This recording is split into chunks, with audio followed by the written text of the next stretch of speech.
Bakit nga ba tumataas ang LDL mga kapatid? If you haven't watched that video sa YouTube, pakipanood po mga kapatid. Ito po ay adjustment lang, no? So, when you are doing low carb, what happens to your body ba kapatid? When you are transitioning from sugar burning to fat burning, ano po nangyayari? Di po ba binaburn natin yung sarili nating taba? Pag ginawa na tayo ng blood test, anong makikita dun sa ating mga cholesterol levels? Kung binaburn yung fat, edi tataas po talaga yung LDL. Now, kung tumaas yung LDL ninyo, there is a next step. Huwag tayong makontento lang sabihin, oy, normal lang yan sa nag-low carb. Yes, that transition can be seen sa isang naglo-low carb, but you shouldn't stop there.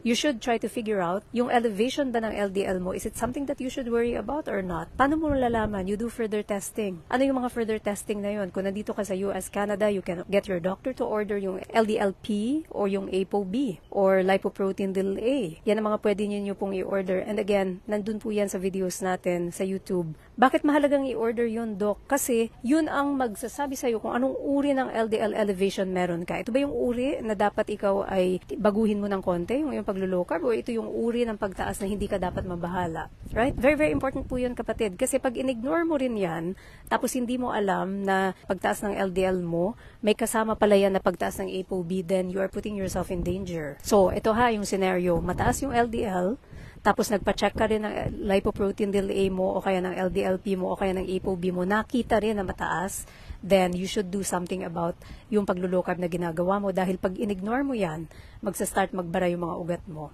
Okay? So ito po yung mga kapatid sinasabi ko sa inyo na hindi lahat ng mga tao ay not one size fits all. Certain people have certain, genetic na mga changes sa kanilang katawan, sa paglo-low carb na maaaring mag-push sa kanila into a state na magbabara yung ugat. Okay? So, kailangan nyo malaman, kapatid, at hindi po ito hinuhulaan. Kaya nga po, dito sa plataforma ko, I always tell you about ano nga po ba? Objective, right? Objective, hindi subjective lamang. Hindi yung ano lang ang feeling mo. Anong feeling mo ngayon? Tapos ganun na.